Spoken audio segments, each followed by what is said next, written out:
Namaskar, good evening. I welcome all the audience and I will introduce you somewhere midway. I am your host Ashish Bhardwaj, a DPS Mathura Road alumnus, and I welcome you all to ALMA Talks, an initiative of DPS Alumni Network. Today I am joined by my co-host Tanya Khanna. Hello everyone, I'm Tanya Khanna from Delhi Public School, Mathura Road, batch of 2008. I'm a finance professional working for a leading IT firm in Delhi. I will now introduce our two guests. This is the first time we have a couple on our show. Today we have Dr. Raman Dhawan. He is an MBBS and a specialist in family medicine, public health and psychiatry. He is a consultant psychiatrist and senior advisor to the Ministry of Health, Norway. And his wife Sangeeta Dhawan, she is again a 1980 batch from DPS Arkepuram. She is working as a special advisor to the Rogaland County, Norway. Dr. Raman came from a school in Hong Kong and studied in DPS Mathura Road from 5th to 8th standard, and thereafter he moved on to Fiji. In 1980, he graduated from Andhra Medical College, Vishakhapatnam, and thereafter he moved to Libya. He then moved to Norway, where he started work and residencies for Norwegian specializations in August 1987.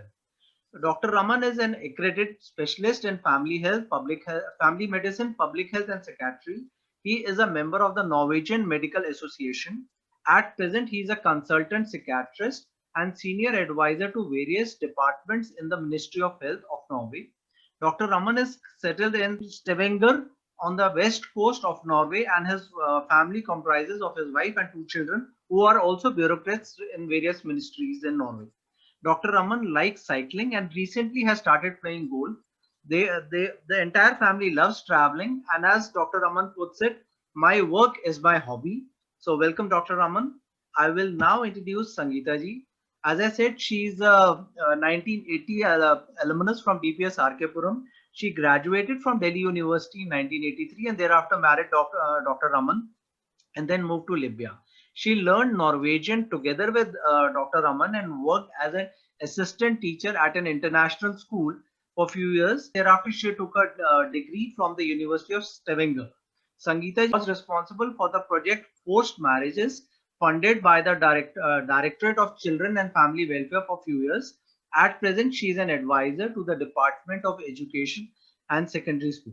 She loves to cook food. They have two children. The older one is Nikhil, who works in the Ministry of Employment and Welfare, while the younger one, Nikita, works in a department of the Ministry of Foreign Affairs. I will now invite Rajiv Soni to explain the concept behind Phir de la Hindustani. Good evening, ladies and gentlemen. Ramanji, Sangeetaji, welcome to the talk show. The genesis of this goes back to about 20 years when I had gone to the US and I was on my way back actually. And I realized that even having spent so many years in the US, there were many ways in which I still was very much an Indian, and certainly the heart was, Hindustani. I wrote a book at that time. It never got published, but even in that, I referred the Dil Hai Hindustani in a couple of places, and subsequently now. So when we started ALMA Talks last year, we were going to be flying in some speakers from say Mumbai, from Chennai, and Ashish has been with me right since then, and he'll bear me out on this. It was so difficult bringing these people together. I don't know whether I'll be right enough in saying that thank God for the pandemic, that we can get people from Norway, we can get people from different countries. We've had people from Seoul and from the Midwest America at the same time. I don't know if that would have been possible without this kind of software. But having said that, on a lighter note, the idea is to be able to understand your thoughts, your challenges, and your dil being still Hindustani. And with these few words, I hand the mic back to Ashish and to Tanya. Thank you, Rajiv. Dr. Dhawan, my first question is with you. So can you briefly tell us about your initial years in Norway? I came to Norway in August 1986, and I came with my wife, and we were on a long holiday. and plans to study in Vienna. I had sought and attained admission to the University of Vienna for a course in pulmonology. In 1980, I thought that lung diseases would be a very right area to specialize in. And even at that time, there's a lot of asthma and a lot of tuberculosis and a lot of lung diseases in India. And I thought that would be a very nice specialty to work and establish a career in a big city like New Delhi. But while I was holidaying in Norway in 1986-87, I incidentally met some people who said that "Aap to doctor ho, you're a doctor. We need doctors in Norway. Why don't you talk to the Ministry of Health and ask them if they'll take you?" So I said, "Okay, we'll do that." So I trooped up in the Ministry of Health and met the Secretary of the Director of Health Services, and she looked at my introduction and said, "Because Libya se main aaya tha, I had my papers with me. I had everything with me, and I had left Libya for good." So she looked at the papers and said, "Okay, only challenge here is learn Norwegian." I said, "Okay, I'm not afraid of learning languages, and it's always an asset to have a language in your package of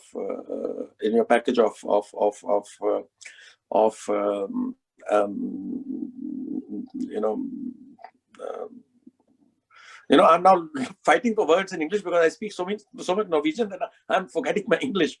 So it's an asset. I'll make it short. So I took my wife with me, and we said, "Okay, we'll enjoy learning Norwegian." And she was with me from the start.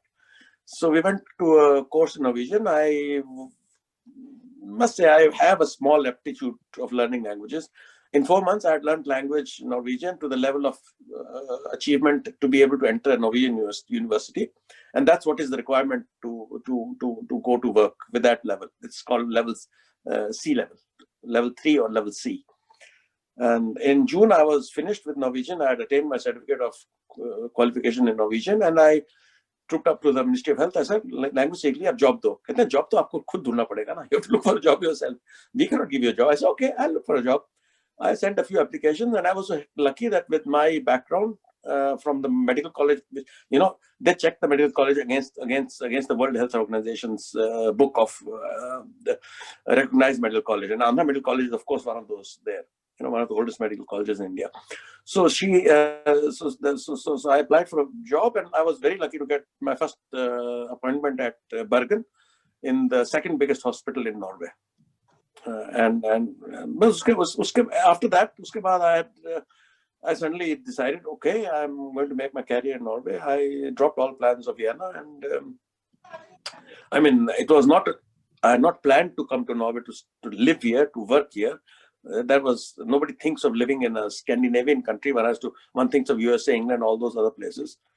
And this is as good as any place, much better than many other places, in fact, because of its welfare system.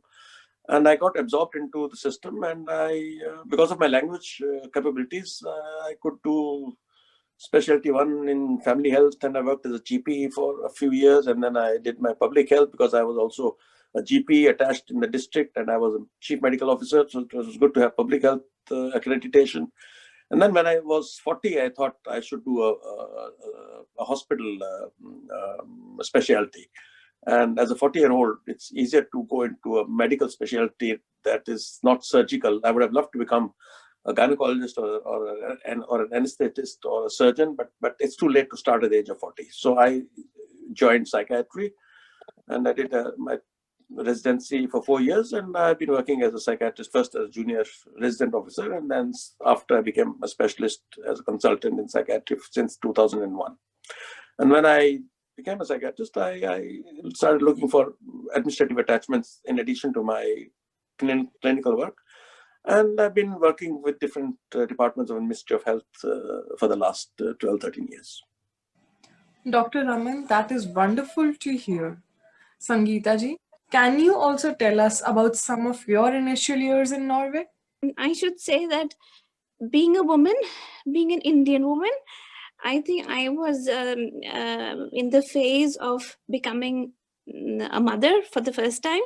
I was pregnant with Nikhil when we came to Norway. So for me, the initial years were trying to get to know the new country, to know the new language, and the very feeling of becoming a mother. So it was the culmination of several things which a woman usually undergoes when you are away from your home country, and you are faced with maybe a new set of values, a new set of challenges. So it was a mixed feeling, and at times I still think those years were lovely years, but they were. There were struggles in between, and I can't say that they were all hurdles, but they were struggles which, as a woman, I think I tried to do my best wherever I was put into it. So as Raman just said, the first challenge was to learn the new language, and I remember my father's words. He said, "Bete, no knowledge will get ever waste." So he was always wanting us to do the right things, either the learn language or get more education from the University of Stavanger, or actually I started in the University of Bergen first, because that was our first city when we landed in Norway after moving from taking the few initial classes in Oslo. Raman's first job was in the city of Bergen, which is an heritage city, a beautiful city, and we stayed around 6 years, and Nikhil was born there. So I took up the challenges, learned took the driving license, took my son to the kindergarten, and but all in all, I never knew how to deal with those challenges. But I knew inside that the voices which were coming were right in that direction.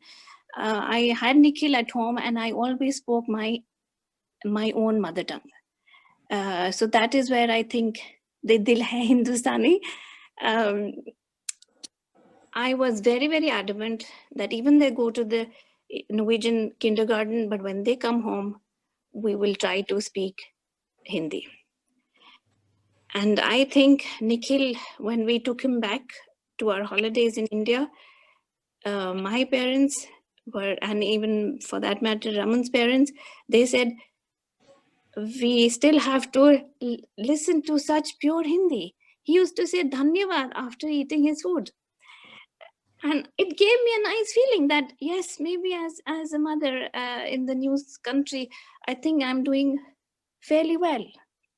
Can you tell us something about your family? How did you all adjust to your life there? You see, the family values are what we get from our parents, and what we as parents give to our own children. So for us, it has always been this small little unit.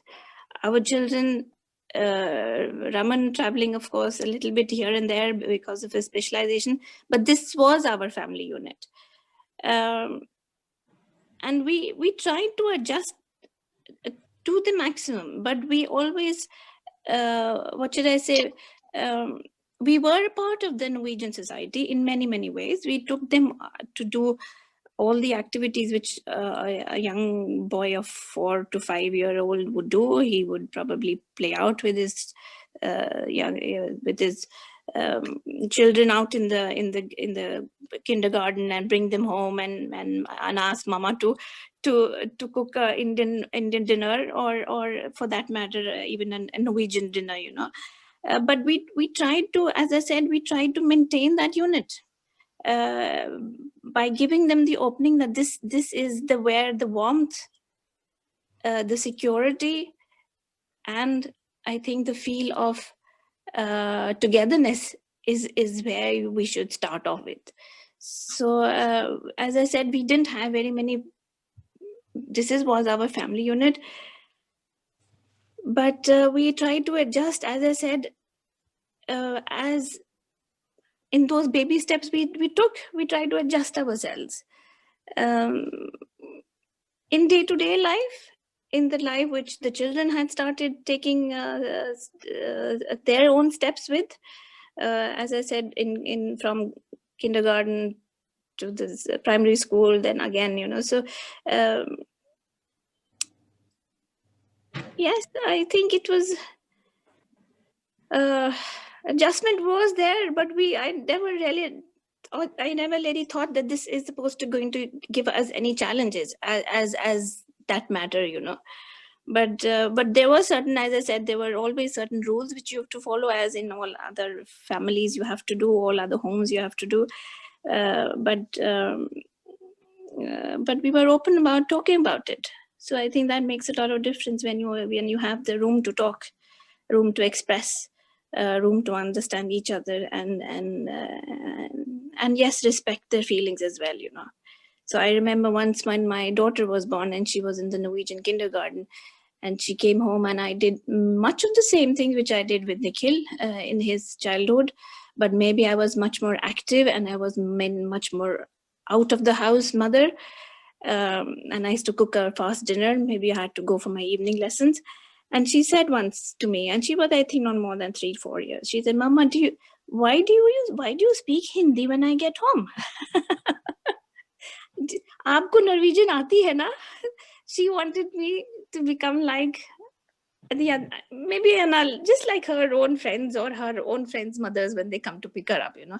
I said, when we are at home, Nikita, we speak Hindi. Dr. Dhawan, you have worked closely with government system in India and Norway. Tell us, how is the Norwegian healthcare system different from the India healthcare system?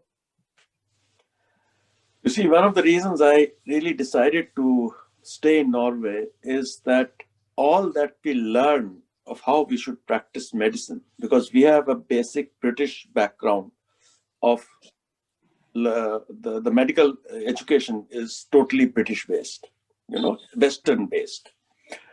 And we learn and read the best books from the USA and Britain. And we struggle a lot to practice it in everyday life in India. Whereas in Norway, it was so easy to be able to practice what I have learned and what I should do, what we had to do. You see, after I joined the hospital, I was in the hospital for 2 years. I had got a temporary license for 2 years. And then they said that to get a permanent license, you have to do a district internship in Norway for 6 months. And I said, lovely, I would love to go to a district here, you know. And I came to a district for 6 months, not far away from Bergen, 3 hours drive. And that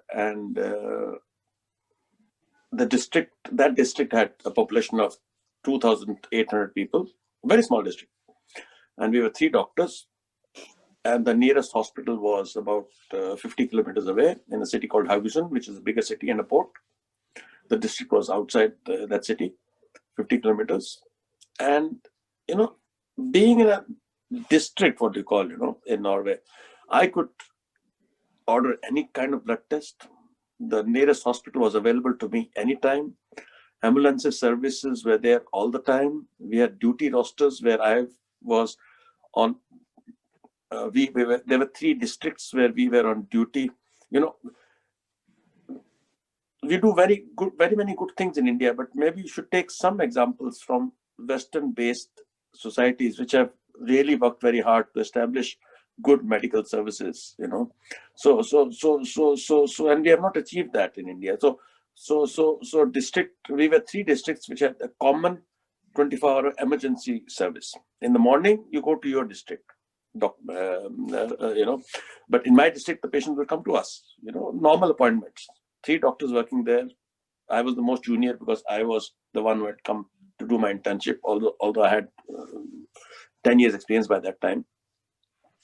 And the other 2 were senior to me because they had been working there as district officers for the last 20 years. And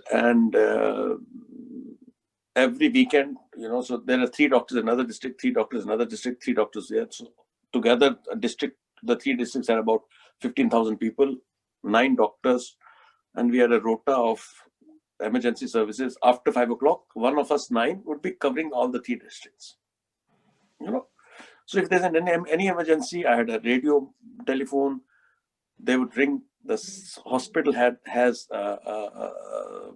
emergency number that goes to the hospital. Hospital calls me on the radio and says, "Can you please ring this telephone number? There's an emergency."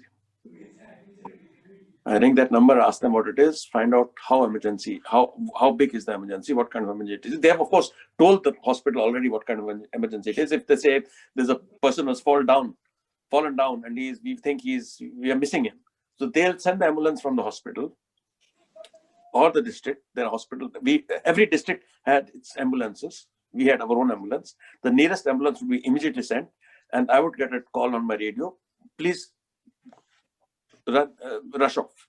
So I would jump in my own car, and rush off to the place where I was supposed to be. And the ambulance would be there by the time I'd come, or we would reach at the same time. And we are supposed to be there in half an hour. Whatever the distance should be, we are supposed to be there in half an hour, and we managed to get there in half an hour, latest. That's how organized it was. So to be able to do those things, to be able to help people when they need help, to be able to order any blood test sitting in the district office, the car used to come, we used to send the blood test to the hospital, and the answers would come back the next day, reports on the table, and we are not talking of just blood tests, just ordinary hemoglobin or something. We could order the most complicated immunological tests, rheumatic tests, any test you want, So things, we know that this is how it is supposed to be.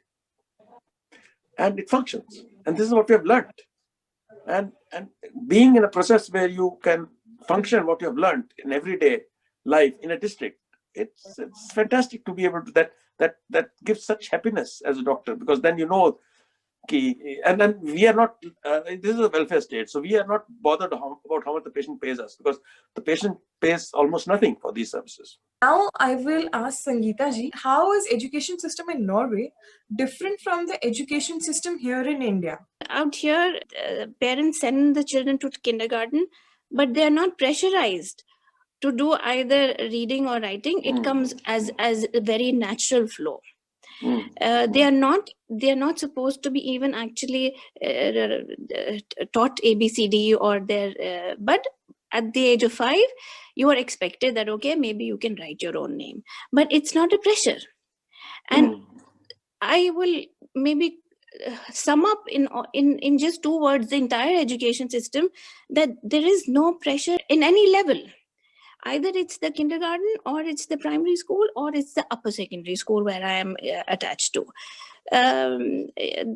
If you can't take your subjects in 6th grade, you will be then evaluated by the counselor. Why is that person struggling in reading or writing? You will be connected with specialists who are working very closely with the school team to find out where the deficiencies are.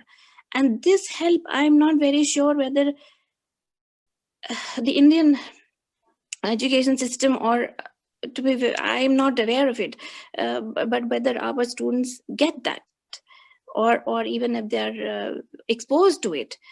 And here again, it's all free of cost. Our children went to the international school because at that time when I put Nikhil, or when we decided to put Nikhil, it was because I was working in the international school, and we were a little not very uncertain, but okay, if we have to make a base, I said, let's give them English also as their own language. And the only place where we could get English as a good supportive language was in the international school, but we had to pay through our pockets. And here the difference is not very. All Norwegian parents usually send their children to Norwegian schools, which is free of cost. So there we are talking about a welfare state who does not, none of the parents pay even a penny when they send their children to the 1st grade up to the 10th grade, and later on also to the upper high secondary school. So that gives us a feel that all schools are equal. the education system will be exactly the same in Sula or in Stavanger. Of course, it will be dependent on the teachers, but you cannot have more than a group of 15 people. So you have all these directives which schools follow. They come right from the ministry. So it's not that one school will have a different set of rules and the other school will have a different set of rules. So here it's everything is common for all of us. But you want to make that little difference. You want to send your children and expose them to the IB, for example, later on, or you want to give them, as I said, a little more extra international, the educational system. There are not just us. There are many Norwegians who used students who used to go along with our children to, for example, when they took the IB. But that is very much based on individual preferences. But it's very relaxed. The education system is so relaxed. Right from my own education, I remember when sometimes I was not very good. I was never good in maths, and I still dream my maths teacher in DPS. What was his name? Hussein was my history teacher, and I can't remember my maths teacher. He was very strict, and I think that fear of learning maths disappeared because of that fear. And whenever I used to ask Papa about those things, he used to explain me, but he said, you can have tuitions also. Tuition, there is no such thing as tuitions out here. There is no such thing as tuition. You will learn what you learn in school. So there, the parents are studying more than the students in India. But here, I think I learned much more sometimes from my own students than from my own students or from my own children than in fact I could teach them, because they were, I think they were learning much more what not just much more, they were learning what they should be learning in school. I have many times, being a politician, being a local politician in my own community, I have talked about issues like starting the exams at an early age, because here in primary schools, we don't have an exam system. We don't have even an exam system, right? When the students reach up to the higher education, that is the higher upper secondary school, there the exam starts. We don't have any system of uniforms, for example. All of us are the same. But of course, exam systems, I have always said that they should be, because that gives the students a discipline and not just discipline, but to evaluate in between how the students are doing, how and where the weakness is. You have your strengths, which you will always show when you do your exams or even otherwise. But Norway is still not there, that they want to establish exam systems while the students are till in fact till 8th grade. So they're still exam free. Tell us 2 personality traits that you learned earlier on in India that have helped you ever since. The very fact that I was given the opportunity by my own parents to look life in a positive way, maybe I think that was something which I have cultivated out here as well. Okay. I've taken challenges maybe in the right direction.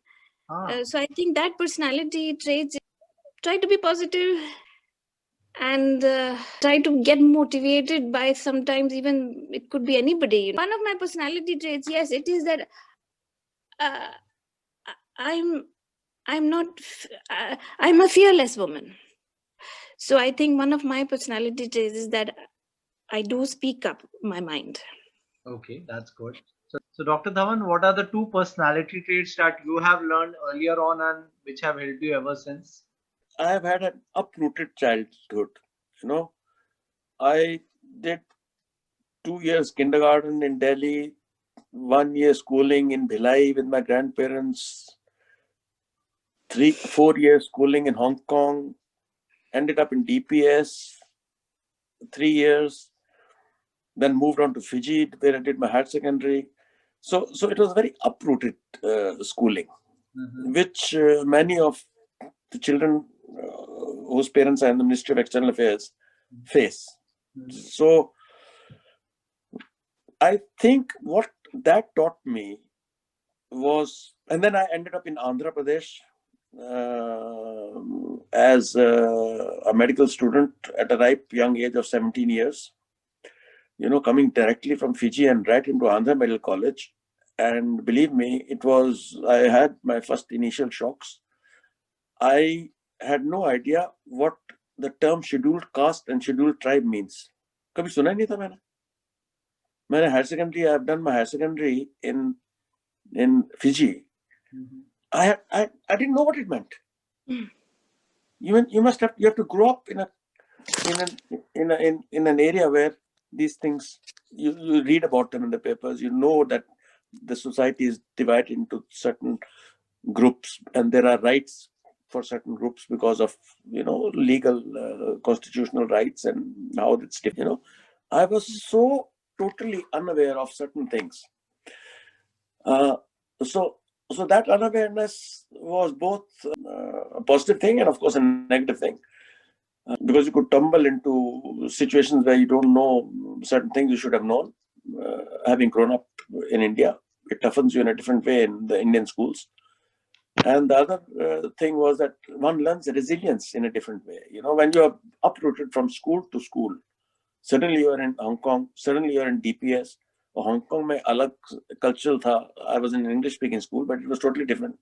Suddenly you're in DPS and the culture was totally different. In my first essay, I had learned very little Hindi in Hong Kong. So Hindi was my big challenge to write, not speak Hindi. My parents spoke, but writing essays in class 5, you come right from Hong Kong, and the essay was, I remembered so well, the essay was Lal Kila. So हमने लाल किले पे ऐसे लिख दिया. So I wrote an essay on Lal Kila in 5th standard, a month after I joined school. मैं लाल किला गया, मैंने लाल किले में शेर देखा, वहां पे मैंने एक हाथी देखा. So I thought Lal Kila was a zoo because DPS के पास वो किला नहीं है एक. Right. का किला. उसके बाद Delhi Zoo है. Delhi Zoo is not very far. Right. So I thought Lal Kila was Delhi Zoo. So I wrote a long story of animals. Now, instead of the teacher calling me and talking to me, ki beta, ye kya kar raha hai tumne? What have you done? What have you written? Where are you? She takes my essay and makes me a fool in the whole class. I had to stand up. Imagine the laughter, the kids, 40 kids sitting there, and imagine the state. She's really making me miserable. Or that, not on top of that. On top of that, unfortunately, the same teacher, we had school buses. She was the teacher in the same bus.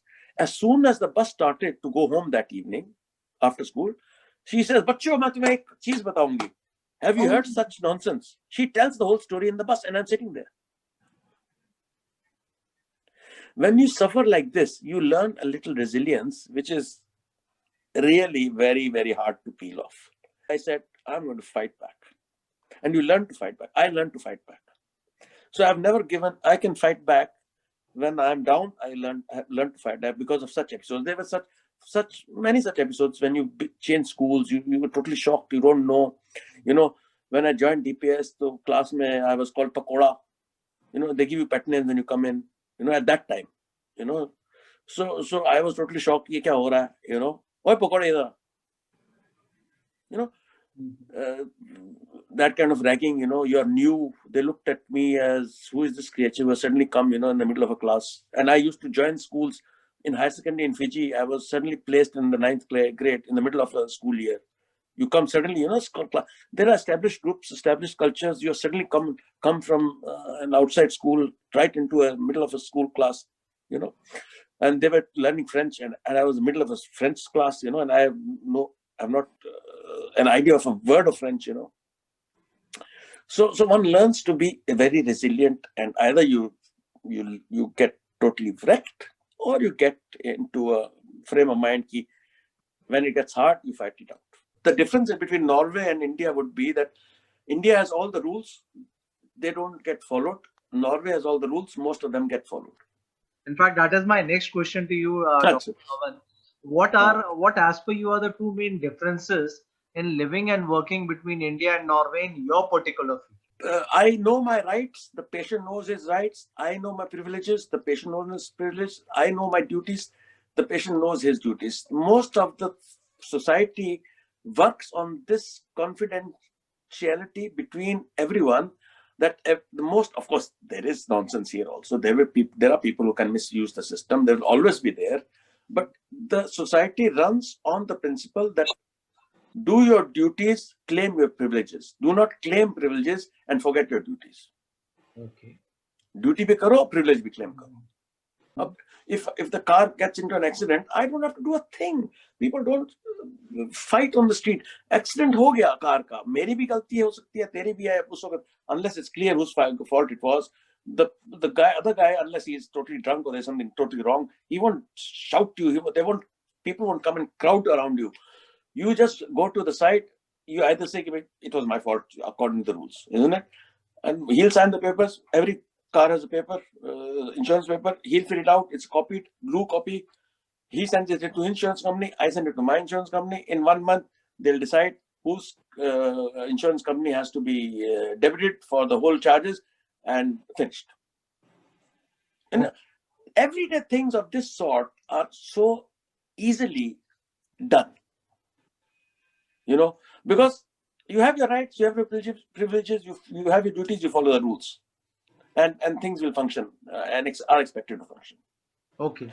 And if they don't function because you have claimed something and the bureaucratic answer comes, we have decided that this is not your right to claim it in any field of, let's say, medical or something, you made a claim and the law decides according to the first interpretation, this claim cannot be accepted. There's always the next automatically will say, if you're not agreeing to it, send us a complaint. We'll look at it again. They look at it again. They say, we have looked at it again. Sorry, we will not be able to compensate you for this, but you can complain to the next higher authority. That's where I am in the Ministry of Health. I give a medical view on the issue. I'm not the person who writes the declaration. I'll now ask the same question to Sangeetaji. Ma'am, as per you, what are the main differences between living and working in Norway and India? When I got married, I had never worked in India, but I have, of course, I started my work experiences from Libya, and I can so I can't compare actually what it would be like working for me in India. But I know that the life which I have as a working woman out here is far better than what my own nieces have, or even for that matter my cousin sisters have, because they have probably very long hours. They're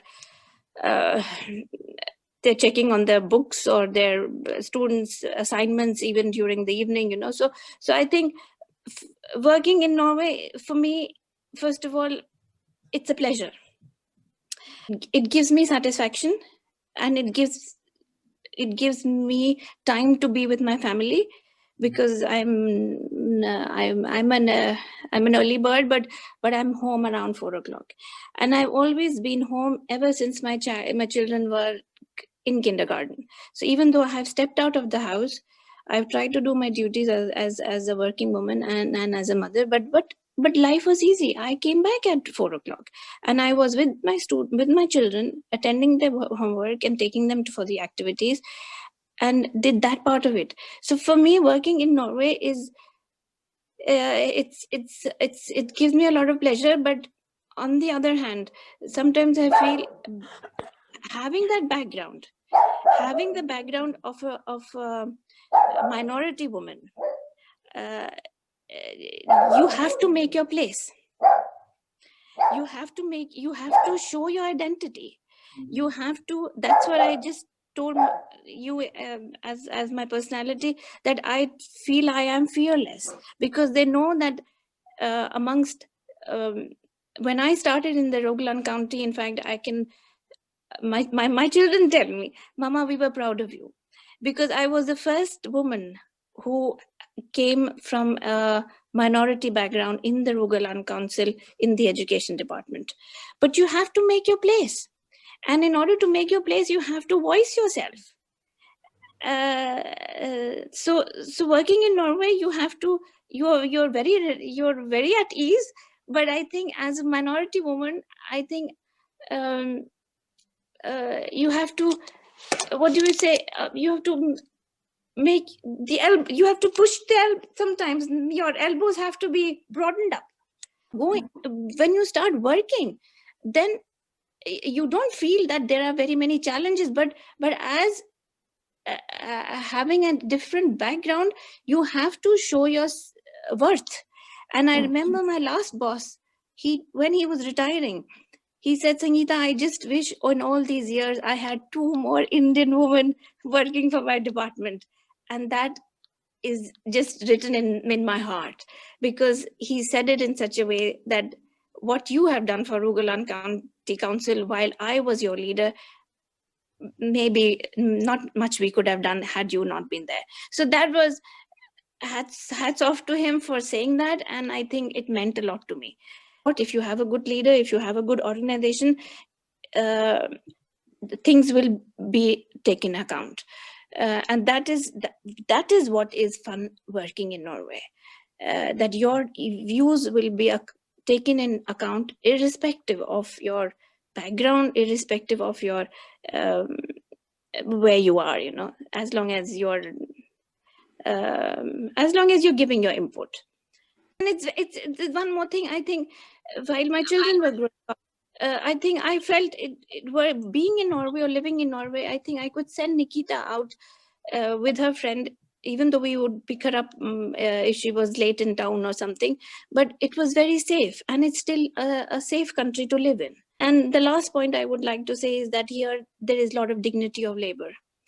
I could sit and eat a good Christmas dinner with my friend whose husband is maybe just a gardener or running a firm, because here all of us are same. My next question is for both of you.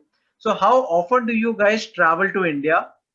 I used to come twice or thrice to India. Sangeeta also has been doing the last few years. So we have been very happy to come to India and visit Delhi or some southern states, visit our friends in South India, or bring our Norwegian friends with us. So this year I didn't travel because of the corona, but I have the last 2-3 years I was so happy traveling to India that I know I've traveled 5 to 7 times every year for the last 3 years. I would just jump on a plane, spend a week in Delhi and come back.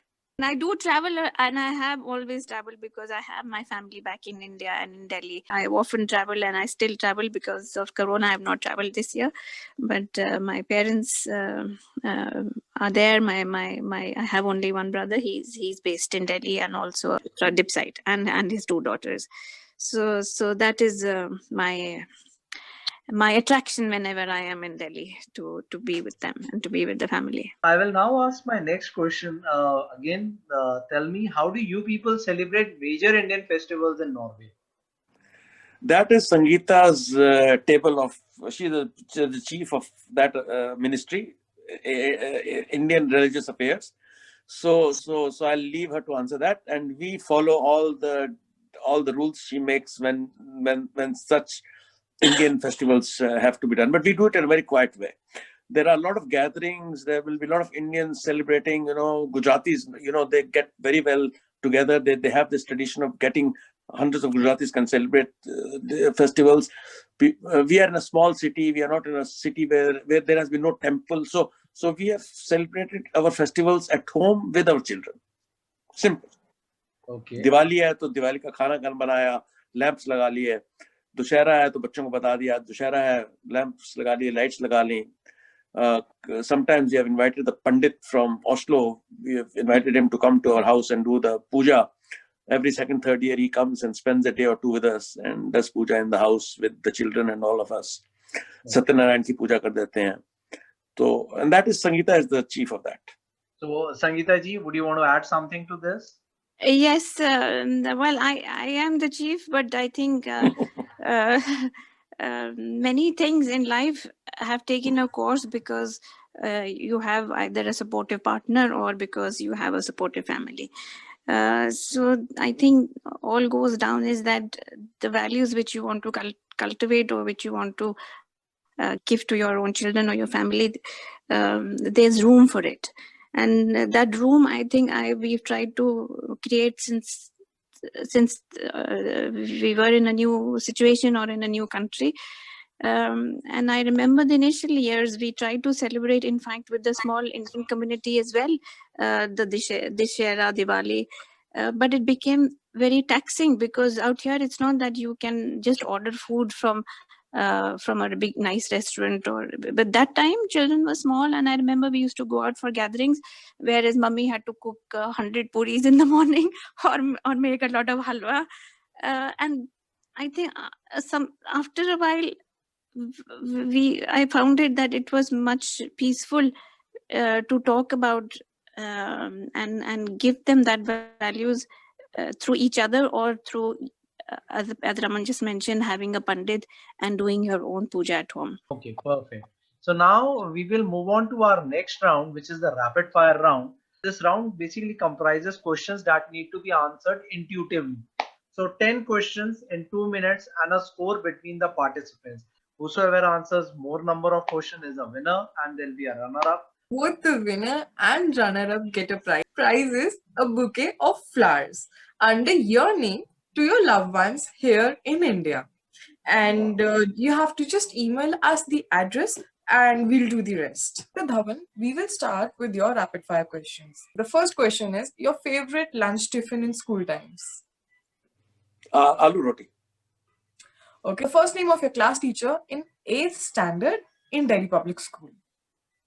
Vadvati, Vadhavanti, English teacher, Mrs. Carol. Sorry, pass. No, we'll take Mara Mama's answer. Okay. The number of girls in your section then. It was a minority. 10. Okay. We are coming to the professional questions now. First, name of the person that you reported to in your work environment in Norway.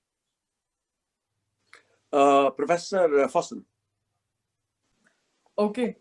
What did you do with the amount of first drawn salary in Norway? Went to the bank and got my loan for a car. Your most recent accomplishment in COVID times. Pass, madam. ये तो बहुत difficult question पूछ लिया आपने. Okay, so coming to the lifestyle questions. One food item that you've never eaten. Frog's legs. Okay. Which actress from the Hindi film industry would you choose to dance with? एक ही तो है madam. कौन है? Madhuri. Madhuri ji. Okay. So, tie or tux or sherwani at your children's wedding? Sherwani.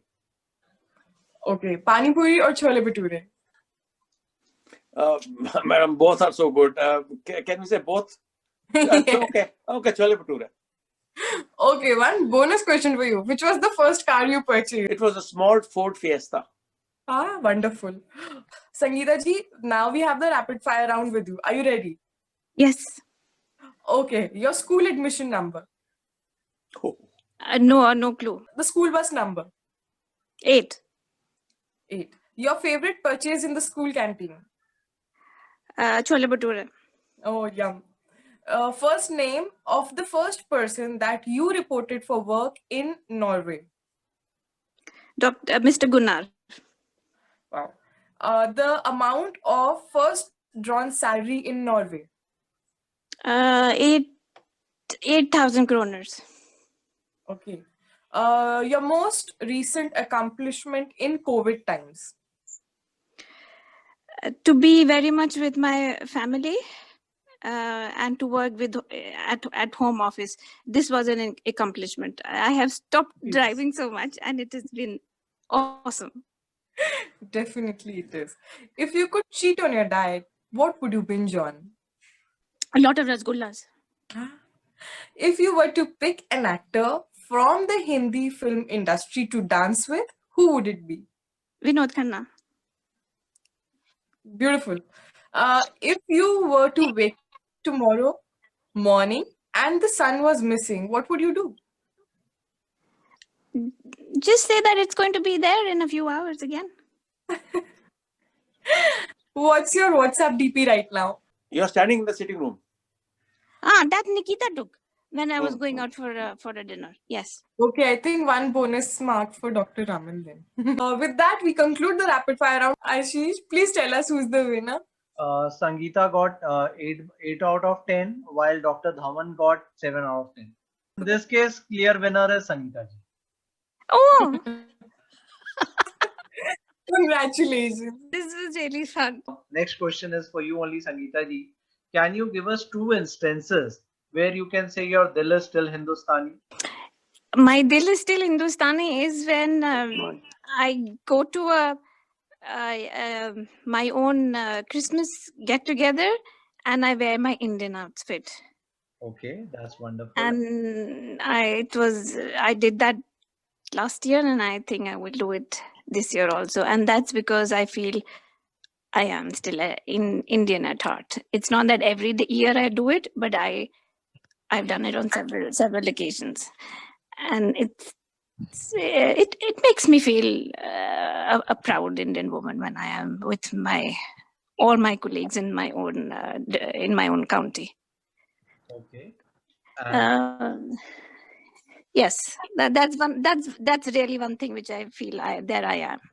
And second, you said we speak a lot of Hindi at home.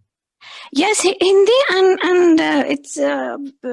I think my cooking is very much Hindi, or Indian at least. Not Hindi. Sorry, it's Indian. So it could be today. Today it's very Norwegian, but yesterday it was very desi, dal roti sabzi and biryani. So I think I am dil hai abhi bhi Hindustani. Okay, that's good. So I'll now go to Dr. Dhawan and ask the same question, sir. How about you? Indian food. Mm-hmm. I mean, after 4 or 5 days of, we eat everything, but after maximum 3 days, I would say, I must have some Indian food. Uske bina, so both of dil hai Hindustani. Okay. And I'm not into too much Bollywood movies, but I love to see a good Bollywood movie. If it's a good Bollywood movie, it's really fun. Mm-hmm. And Bollywood has done a very good work over the years. So I don't see a lot of Indian movies, but I love seeing a good Bollywood movie. Okay. So in these two fields, but I choose my Bollywood movies. I just don't sit there to see a film, because okay, that puts me off. Okay. So here my dil is Hindustani. Okay, noted. So now my next question is to you only, Dr. Dhawan. Any plans to shift back permanently to India? No, because I'm being candid.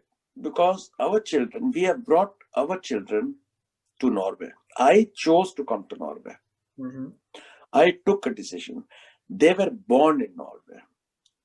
It was not their choice. Right. They are very much Hindustani, but I can survive in Delhi because मुझे पता है कि अब मुझे झूठ बोलना पड़ेगा, अब मुझे वास्ता निकालना पड़ेगा, अब मुझे दोस्त की हेल्प लेनी पड़ेगी. My children would never survive in India. They have no idea of how it is to function in Indian culture. They can do the Indian culture of religion. They understand the Indian culture of language. They love Indian food. But surviving in India would be absolutely impossible for them. They have the Norwegian mentality of thinking, my rights, my duties, my privileges. And my time. In every aspect. And it's not that they are special. They meet people also where rights and privileges and duties are from their side. It is not the Indian culture to say no. Because you're saying no means you're giving a bad signal. Ho jayega. Mm-hmm. And we are not used to that. Because in Norway, अगर नहीं होना तो आप कहेंगे नहीं ये नहीं हो सकता. No, you will not do this. No, you are not right. No, you have to change this. You know, so there we get really totally confused. So I will not be able to function, and my children, so they will not move to India. On that note, we'll move ahead and ask you the next question, sir. Given a choice for your next life, would you prefer to be born in Norway, or you would prefer the same route, born in India, travel to many countries, and then settled in Norway? I think I will prefer to be born in India. Okay. No, it's a very good question, Ashish, because it really makes you think. I want to die in Norway, but I want to be born again in India. I would love to be born in India. Okay. And how about you, Sangeeta ji? I think I would definitely go back and get my new birth as a good person, maybe with my same family, with my same parents, and get born in India. Get born in India. Okay, perfect. So now my next question is to you, Sangeeta ji. When did you last visit DPS? I think it was maybe 7 years ago. And in fact, I went and took my daughter with me, and we met Mrs. Jonah. Okay. And I wanted her to see where Mama had taken her schooling. And since my parents live very close to DPS Arkipuram, they live in Sector 12. So it was just walking distance for me to take my daughter there and meet Mrs. Jonah. So that was, it was a nice experience, and I still remember that afternoon. Okay, wonderful. How about you, Dr. Dhawan? Last DPS जब मैंने Rajiv Soni ji को मिला था 2008 में, together with Zakir Hussein's grandson. Okay, that's wonderful. I remember it so well. So it's been a while, but great, you have been there still. So now we come to almost the last question now. So what would be your message to the DPS alumni community? Keep your dil Hindustani. Okay. Really, it's such a nice terminology that you have come up with. Mm-hmm. So I would tell them, please keep your dil Hindustani. Jo karna karo, but keep your dil Hindustani. And I think the majority do that. I think they do that, and I support them. Please keep doing it. Okay. And ma'am, what would be your message to the DPS alumni community? My father is from the army, so I will salute each one of you for doing what you are, and keeping the good work, and giving us forums and the opportunity to being loved, because I think this is the most important thing, that let us remember each other. Let us remember the good times we had in DPS. So I salute all of you. And as of course, I will also maybe use the same sentence which Raman said. Remember that we are deep down Hindustani, Dil Hindustani hai. It has given us something to think about. These were some questions maybe which we have actually never even raised ourselves. So you have actually given us some issues to ponder on, to think on. And that's why I told Raman in the morning, I said, "Mujhe thoda dar lag raha hai," because I think those are the things which we have never actually touched upon as well sometimes. So thank you for giving us that opportunity to make us feel, and to make us, in fact, closely think about certain issues.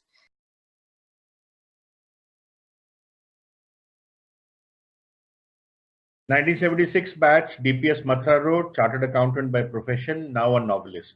Good evening to everybody. I'm a good friend of Sangeeta and Raman. I'm an oddball in this community. I'm the guy from Andhra Pradesh. Okay. But Raman had an interesting experience. Currently, I live in United States.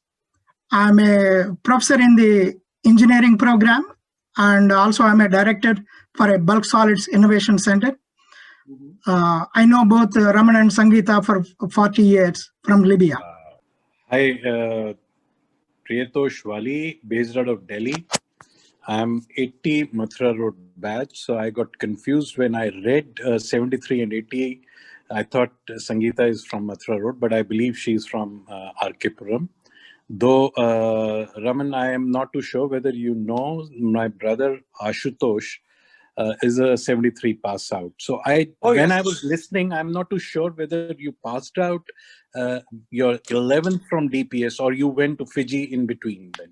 I did not pass out my 11th. I was in, Ashutosh was with me in class 5, 6, 7, 8, 9. Oh, lovely. So while that I left and he continued. While that Lal Killa incident was happening, Ashutosh was with you. Is that right? Yeah. Ashutosh was my classmate. Yes. Lovely. So I'll narrate that to him. He may not remember it. Yeah. So I am based out of Delhi, as I said. I work in a corporate. I've been working in corporate for now 35 years. I'm not from DPS. I'm from Salban Public School. And Raman and I are friends for last 43 years. And although we have been friends for a very long time, but I found this conversation very fascinating because there were a lot of aspects that were very, very interesting. And so really enjoyed that. Yeah. Raman, Dhawan and I were friends in medical college. I'm an endocrinologist still in Vizag. Raman, nice to listen to your story. I'm very nice that you followed Sridhar Garu. And Sridhar is a very, very well noted endocrinologist in India and abroad. He's a top endocrinologist in the country. Good evening, everyone. This is Sumit here from DPS Arkipuram, batch of 87. I'm a media professional based out of Mumbai, and it's wonderful to be here and get to know Dr. Raman and Mrs. Sangeeta Dhawan so well. So thank you so much for sharing your life with us. Thank you. Really salute all of you for all the work you are doing, for wherever you are, for bringing us together. Ashish, you, Tanya, Rajiv, it's so incredible. It's so incredible. And I want to say this also. I also want to push in because it's week in and week out. Your patience, the work you're putting in, it's tremendous. It's hats off, really hats off to you. Thank you so much, Dr. Dhawan and Mrs. Sangeeta. It was wonderful. It was a pleasure listening to both of you. Just wanted to ask you, I was curious about the COVID situation in Norway and where you stay and how you're dealing with it. And personally, how are you working towards it? And are you, the Norwegian government has done an incredible job, as well as New Zealand. We have read about New Zealand, and Norway has also done very well. The politicians and bureaucrats have been coming together on TV in the first few months in February, every day, 4 o'clock, 2 bureaucrats from the health ministry, one from the law ministry politician, the minister of law, and the health minister, updating us, telling us what to do, repeating the things to be done. And they changed the immigration, not immigration, they changed the infectious disease law. India mein bhi hai hamara infectious disease law, that is from 1800 something, the British ne banaya tha. So they immediately changed the infectious disease law, added paragraphs to it to meet the actual situation, how to manage schools in COVID, giving them both rights and lawful prohibitions. Within 3-4 days, the law ministry came out with laws for airlines, for shipping, for schools, for health. They were established. Hamari abhi bhi hai Ministry of Health mein crisis teams which sit together, and jab inki meeting aati hai TV pe ministers ki, they tell us the criteria, and the crisis teams in each of these departments in every ministry, I know it from my ministry, they sit down and then they send us directives. A work at home policy, anybody who can work at home, totally allowed to work from home. People who have to take a bus to go to work because they don't have cars or they don't want to drive cars, or there's one car and the husband has to take it or take another direction. People who don't have cars have been told you are the first priority to be able to work at home if you can work at home, because you should avoid public transport. So deaths have been only 256 since February. Number of cases 16,000. Which is not large, but which is not very small also, but they have been very functional at the district. It's lovely to work as a doctor in Norway, because at the district level, the district medical officer is in charge of fully following the rules for that district. And like in India also, ये भी कर रहे हैं, India में भी district medical officer का huge role है. तो अगर एक case positive आता है, तो tracing of cases is very good. So like in Stavanger, there were 30 cases, suddenly 40 cases. There was bus tour of elderly people who traveled around Norway and visited 3-4 cities, and all 40 were infected. So tracing them in such a way that nobody else gets it ahead from them. या उनका एक कोई contact था तो उसको हो गया तो उसको उसके बाद quarantine कर दिया. Quarantine is very functioning very well. In one school in Norway, there were 1 or 2 people were in a big school. 1 or 2 people were positive. They quarantined the whole school with 100 teachers and 1,000 students and teachers. And people have to be quarantined on that way. So they're trying to beat this down by accepted tactics, and the discipline is helping us. Right. But then we are also lucky. Norway is 3,000 kilometers long. From south to north, like India, is 3,000 kilometers long, but the density of population is very low. Oslo, which is a high density, is the biggest red spot, where we are getting 60 to 70 cases every day. But they are being contained, they are being quarantined, they are being controlled. We know who they are, we know whom they have contacted. The quarantine people, the people who have contacted them, get immediate message and they quarantine themselves. There is no punishments for not going to work. If you're quarantined, you're getting full salaries. If your children's school is closed, you can stay at home and work, because the children you can't go to work when your children are at home. So discipline and following of the rules, like we said, key duties and rights are functioning. Thank you so much. Again, Raman, that I know from the younger age, you have been through diverse cultures, different countries, and different environments. So what kind of impact it made in your lifestyle? Or did it make you a more compassionate, more caring? Or what are the lessons you learned? It taught me to be open to all cultures. It's much easier for me to be open to different cultures, because that has taught me. And you also, Raju, you have studied you grew up in Andhra Pradesh, but went to Czechoslovakia and you studied, and then moved to USA. You also, and Libya, you were there in Libya, and then you moved to USA. So you also have done those movements, and you're also very open to cultures. So I think that's what clicks very well between us. We don't look at different cultures as different people. We try to blend in them and accept. Thank you. Sangeeta, for you, that, first time when you came to Libya from India, and what has been the learning moment, or what has been more challenging for you to adjust the way of life from India to in Libya? From India, I went into an Arabic-speaking country. So that was, I think, one of the biggest challenges, because when you leave your family as a newly wedded girl, I had my father-in-law and my mother-in-law, and of course Raman was there, but the interaction which you do so much with your own family members in India, that was missing maybe when I reached Libya. But then on the other hand, I learned a lot with being with Arabic ladies, that it was a very what should I say, they were very genuine and very open-hearted Libyans. So I got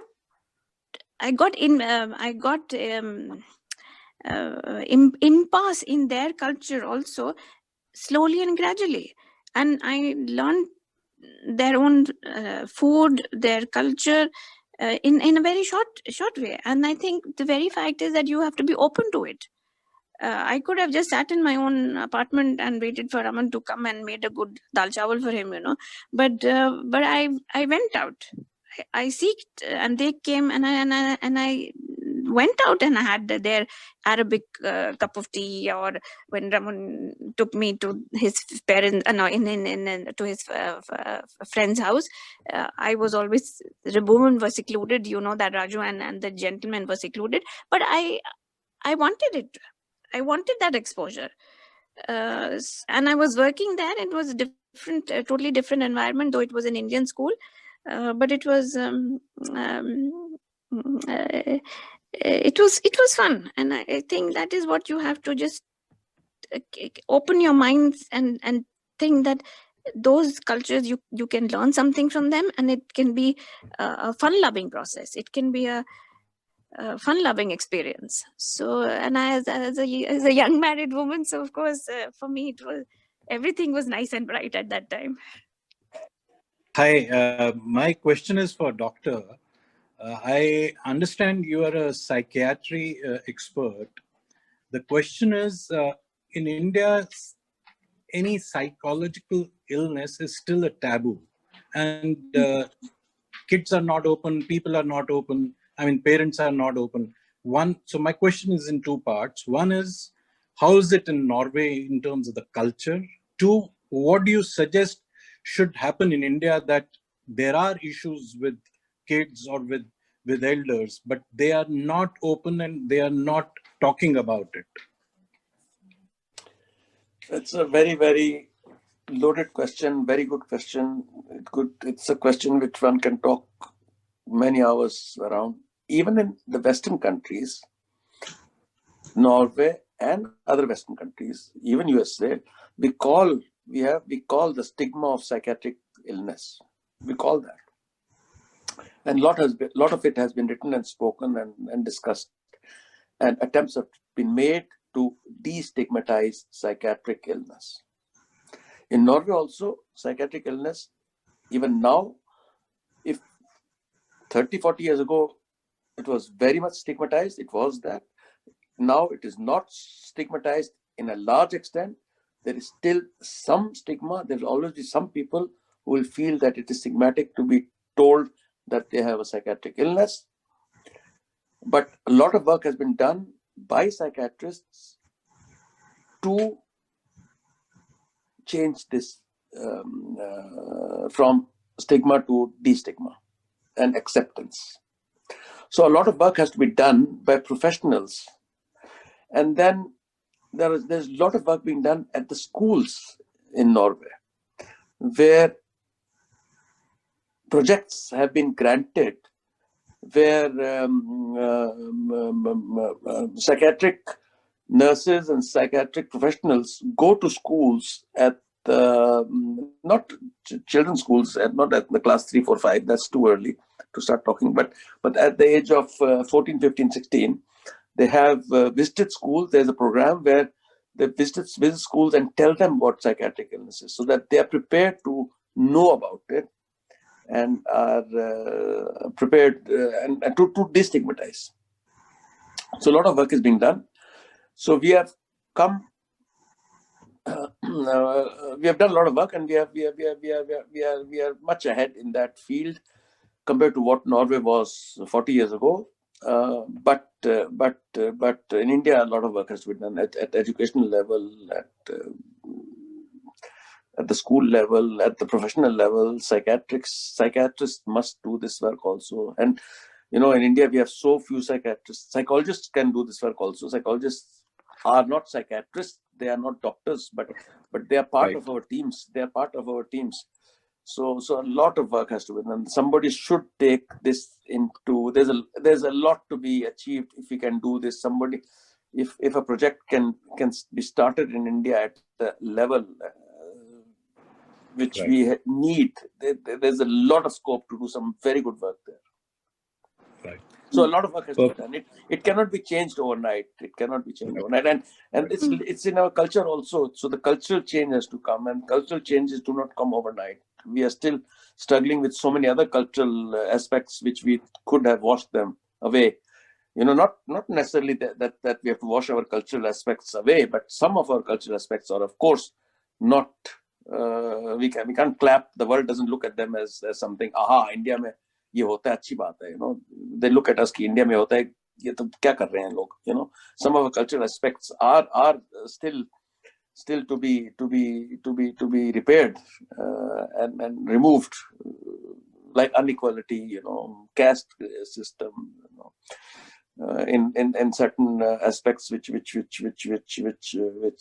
have to be, but they don't change, because जब अपने लड़के की शादी होती है, अपनी लड़की की शादी होती है, तो फिर caste आ जाती है. So these are tough things. So at psychiatric level, this has to be really worked on. People have to get together, professionals, educationists, and do some good projects. I don't know if it's being done in India. Do you know if it's being done in India? Well, as I have seen, I mean, it was say 10 years back, a decade back, it was not to be spoken about at all. But the proof of pudding is that there are psychiatrists on a lighter side doing pretty well now in India. So that, I mean, is directly in correlation to patients visiting, which also means that people are now open to talk about it to the outside world. But yes, probably it should start at the grassroots level and school level, which you rightly said, and have that kind of counseling at school level. Maybe that could be the starting point. And meet certain minority parents, and to be very honest, they do have the same stigma, because when I ask them that this is the case and can we refer, so they keep telling me she's not like this, in the sense that she's not crazy. Because you see, moment you bring psychiatry or a counseling or a psychologist, you know, so they think that, oh yeah, is my daughter crazy, you know. And that is where the counseling starts. It's not that because she's crazy that I'm asking them for a further reference, you know. And it's very important to have the parents with you who understand that language. And it can go, it can take several hours in order to show them that little ray of light. So of course, the starting point is always the parents, who can be naive, but they are naive in their own way. May not be, they've had it from their background. So that naivety has to be not just changed, but it has to be just educated on. So that's the main thing which we work with the students, at least in the schools, and with the parents. So and many of them are willing, but the moment is that you have to show them the right curve, the right direction. Okay, rightly said. Now, for paucity of time, I guess we now have addressed all the questions. So on that note, I thank you, Sangeeta ji and Dr. Dhawan, for taking time out and talking to us. It's been wonderful to know about your incredible journey, and I'm sure it'll inspire many of us websites. I also take this opportunity to thank all our participating viewers. Kindly check this small website, www.dps-alumni.com. You can fill in your details, and all future programs would be emailed across to you. On that note, we will now close it. Thank you so much. Namaskar and good night.